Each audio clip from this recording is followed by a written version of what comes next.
میں مسلمان ہو کر اور تم خوار ہوئے تاریخ قرآن ہو کر۔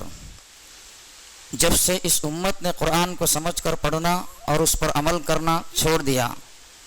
تب سے یہ ذلیل و خوار ہوئی اور مزید ہوتی جا رہی ہے۔ آئیے آج سے ہم اس بات کا عہد کریں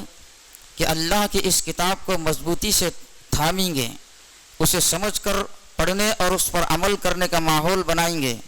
خود بھی اس پر عمل کریں گے اور دوسرے بندگان خدا برادران وطن تک اس کو پہنچائیں گے، نیز اپنی نئی نسل کو اسی کے مطابق پروان چڑھائیں گے، انہیں اس کا حافظ و محافظ بنائیں گے۔ برادران محترم،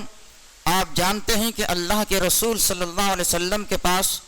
جبرائیل امین علیہ السلام ہر سال رمضان میں خصوصیت سے تشریف لاتے،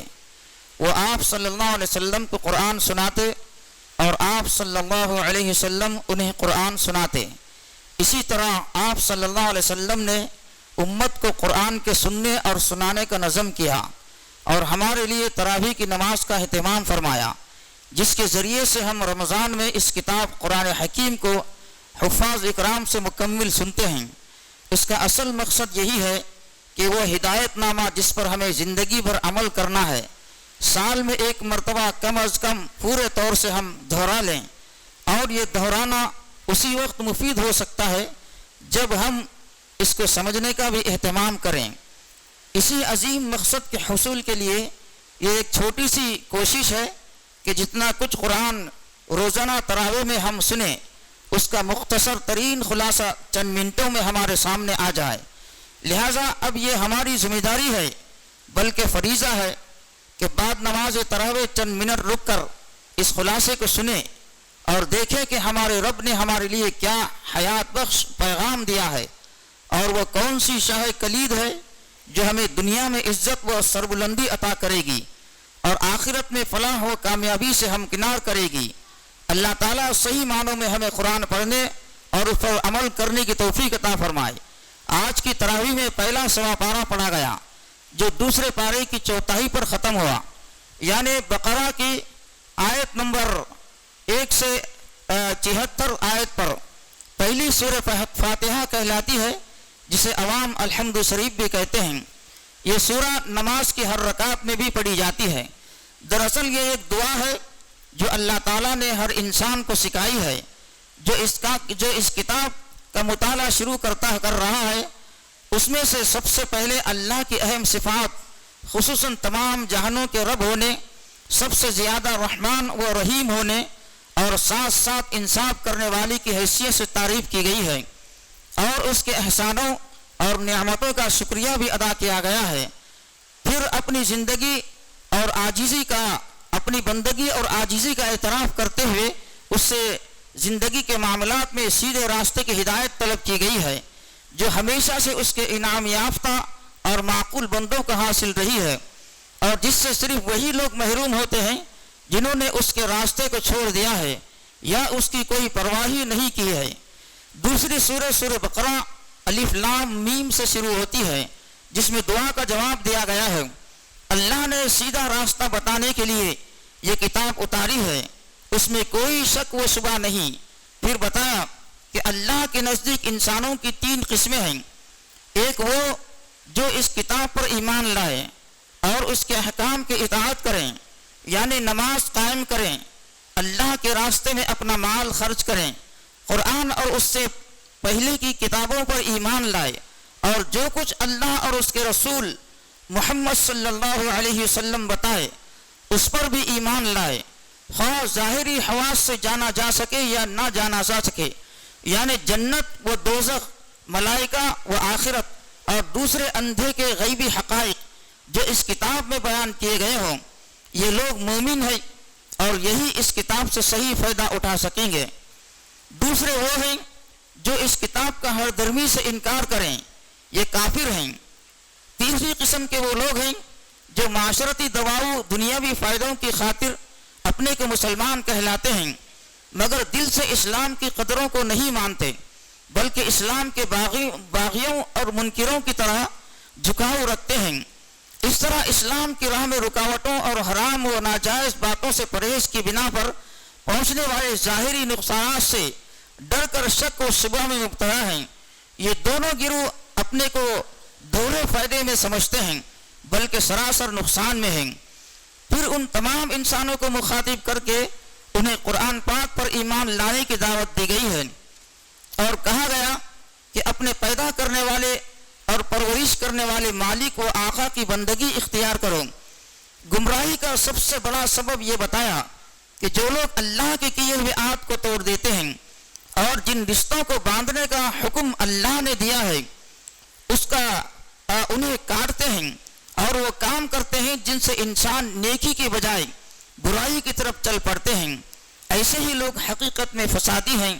اور ان کا ٹھکانہ جہنم ہے۔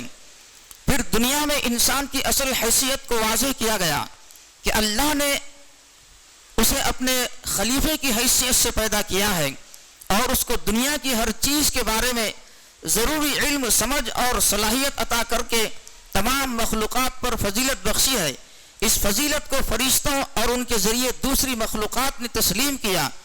مگر شیطان نے تکبر اور گھمنڈ میں آ کر اس کی فضیلت اور اطاعت سے انکار کر دیا، اس لیے وہ اللہ کے ہاں دھتکارا گیا۔ پھر آدم و حوا کو جنت میں رکھنے کا ذکر ہے تاکہ معلوم ہو کہ اصل جگہ آدم کی اولاد کی وہی ہے، مگر شیطان کے فریب سے آگاہ کرنے کے لیے اللہ تعالیٰ نے آدم و حوا کو آزمائش کے لیے ایک کام سے منع کیا، مگر دونوں شیطان کے بہکانے پر اللہ کے حکم کو بھلا بیٹھے اور وہ کام کر ڈالا جس سے منع کیا گیا تھا۔ اللہ نے شیطان اور آدم و حوا تینوں کو دنیا میں بھیج دیا اور فرمایا کہ اللہ کی طرف سے بار بار اس کے رسول علیہم الصلاۃ والتسلیم ہدایت لے کر آتے رہیں گے، جو اس ہدایت پر چلے وہی کامیاب ہو کر پھر اسی جگہ واپس آئے گا، اور جو انکار کرے گا وہ شیطان کے ساتھ جہنم کا ایندھن بنا دیا جائے گا۔ اس کے بعد اس وقت کے دو بڑے مذہبی گروہوں کی طرف توجہ دلائی گئی کہ یہودی اور عیسائی، جنہیں قرآن سے پہلے تورات اور انجیل دی گئی تھی، انہوں نے شیطان کی پیروی میں دنیا کے عارضی فائدوں اور اپنی خواہشات نفس کو پورا کرنے کے لیے اللہ کی ہدایت میں کمی بیشی کر دی، کتابوں میں تبدیلی کر دی، اور اب محمد صلی اللہ علیہ وسلم کی رسالت اور قرآن کو اللہ کی کتاب ماننے سے انکار کرتے ہیں اور کہتے ہیں کہ چونکہ محمد صلی اللہ علیہ وسلم بنی اسماعیل میں پیدا ہوئے ہیں اس لیے ہم نہیں مانتے، بنی اسحاق میں پیدا ہوتے تو ضرور مان لیتے۔ اس طرح ان لوگوں نے اللہ کے دین کو بھی نسل کا پابند بنا دیا، اس لیے یہ اللہ کے غضب کے مستحق ہوئے۔ پھر ان کے دوسرے گمراہ کرنے والے عقیدوں کا ذکر کیا اور مسلمانوں کو تنبیہ کی کہ وہ ان کی جیسی حرکتیں نہ کرے ورنہ وہ بھی گمراہ ہو جائیں گے اور قرآن سے کوئی ہدایت نہ پا سکیں گے۔ حضرت موسیٰ علیہ السلام اور ان کی قوم کے کئی اہم واقعات بیان کیے گئے ہیں کہ کس طرح اللہ نے انہیں اپنے انعامات سے نوازا، مگر وہ بار بار ناشکری اور منافقت کا ثبوت دیتے رہے اور اللہ کے احکام کو حیلوں بہانوں سے ٹالتے رہے۔ آخر اللہ نے انہیں عذاب میں گرفتار کر دیا۔ تمام انسانوں کو ہدایت کے لیے اہل کتاب یہودی اور عیسائی دونوں کی ایک اہم بیماری کا ذکر کیا گیا کہ یہ ایک دوسرے کی نجات کے منکر بن گئے ہیں۔ یہودی کہتے ہیں کہ عیسائیوں کی کوئی بنیاد نہیں اور عیسائی کہتے ہیں کہ یہودیوں کی کوئی بنیاد نہیں۔ اسی طرح مشرک بھی بے سوچے سمجھے یہی کہتے ہیں کہ ہم ہی حق پر ہیں اور ہمارے سوا سب باطل ہیں، حالانکہ نجات یافتہ اور جنت کا مستحق ہونے کے لیے اسماعیل علیہ السلام کی نسل میں ہونا یا یہودی یا عیسائی ہونا شرط نہیں ہے، بلکہ شرط یہ ہے کہ آدمی ایک تو مسلم یعنی اللہ کا اطاعت گزار بنے اور دوسرے محسن بنے یعنی نیت اور عمل دونوں میں خلوص اور احسان کی صفت اس میں پائی جائے۔ دین کو آبائی نسل سے وابستہ سمجھنے کی تردید کرتے ہوئے پورے زور سے فرمایا گیا کہ حضرت ابراہیم علیہ السلام اور اسماعیل علیہ السلام دونوں ہی اللہ کے پیغمبر تھے، اور حضرت ابراہیم علیہ السلام کو جو اعلیٰ مقام ملا تھا وہ نسل یا وراثت کی بنا پر نہیں ملا تھا، بلکہ اللہ نے مختلف امتحانوں میں ان کو ڈالا تھا، اور جب وہ ان میں کامیاب اترے تو تمام انسانوں کی امامت اور پیشوائی کا منصب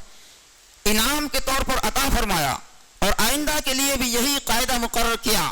یہ منصب وراثت میں نہیں بلکہ اس کے لائق ہونے کی شرط کے ساتھ ملے گا۔ اس موقع پر ان کے ہاتھوں کعبۃ اللہ کی تعمیر کا ذکر کیا اور بتایا کہ نبی کریم صلی اللہ علیہ وسلم اس موقع پر ان کی مانگی گئی دعا کا مظہر ہیں، اور اب قیامت تک انسانوں کی ہدایت، تعلیم اور تزکیے کے لیے بھیجے گئے ہیں، اور اسی لیے اب بیت المقدس کی قبلے کی حیثیت ختم کی جاتی ہے اور کعبۃ اللہ کو قبلہ قرار دیا جاتا ہے۔ آیت نمبر 152 سے 160 تک کہا گیا ہے کہ تم مجھے یاد کرو، میں تمہیں یاد رکھوں گا، اور میرا شکر ادا کرو، کفران نعمت نہ کرو۔ اے ایمان والو، صبر اور نماز سے مدد لو، اللہ صبر کرنے والوں کے ساتھ ہے، اور جو لوگ اللہ کی راہ میں مارے جائیں انہیں مردہ نہ کہو، ایسے لوگ تو حقیقت میں زندہ ہیں مگر تمہیں ان کی زندگی کا شعور نہیں ہوتا، اور ہم ضرور تمہیں خوف و خطر، فاقہ کشی، جان و مال کے نقصانات اور آمدنیوں کے گھاٹے میں مبتلا کر کے تمہاری آزمائش کریں گے۔ ان حالات میں جو لوگ صبر کریں انہیں خوشخبری دے دو، یہ وہ لوگ ہیں جب انہیں کوئی تکلیف پہنچتی ہے تو وہ کہتے ہیں کہ ہم اللہ ہی کے ہیں اور اللہ ہی کی طرف پلٹ کر ہمیں جانا ہے۔ ان پر ان کے رب کی طرف سے بڑی عنایات ہوں گی،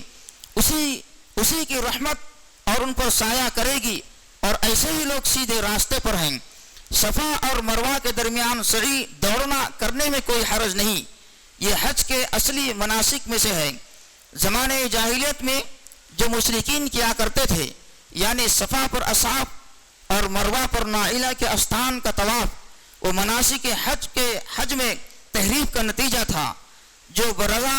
و رغبت کوئی بھلائی کا کام کرے گا اللہ اس کی قدر کرے گا، وہ ہر چیز سے باخبر ہے۔ جو لوگ ہماری نازل کی ہوئی روشن تعلیمات اور ہدایت کو چھپاتے ہیں، درآ حال یہ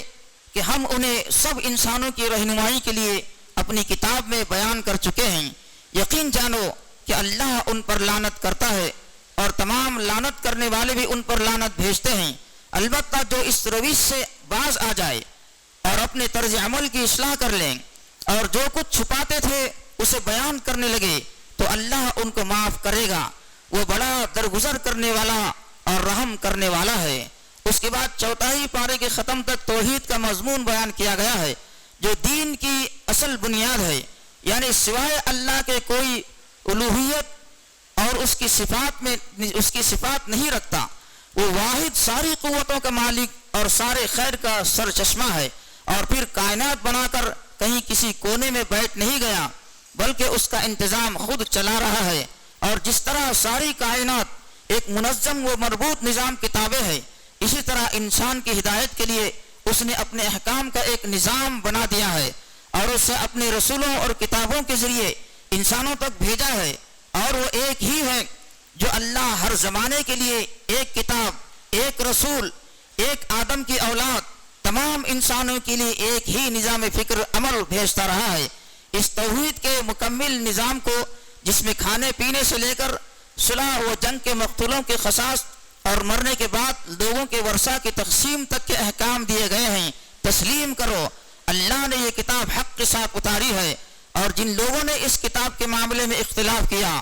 وہ مخالفت میں بہت دور نکل گئے۔ پہلی تراویح کا بیان ختم ہوا۔ اللہ تعالی ہم سب کو قرآن پڑھنے، اس کو سمجھنے اور اس پر عمل کرنے کی توفیق عطا فرمائے۔ اللہ اس کی برکتوں سے ہمارے شہر اور ملک کے حالات تبدیل فرمائے۔ آمین۔ وآخر دعوانا ان الحمد للہ رب العالمین۔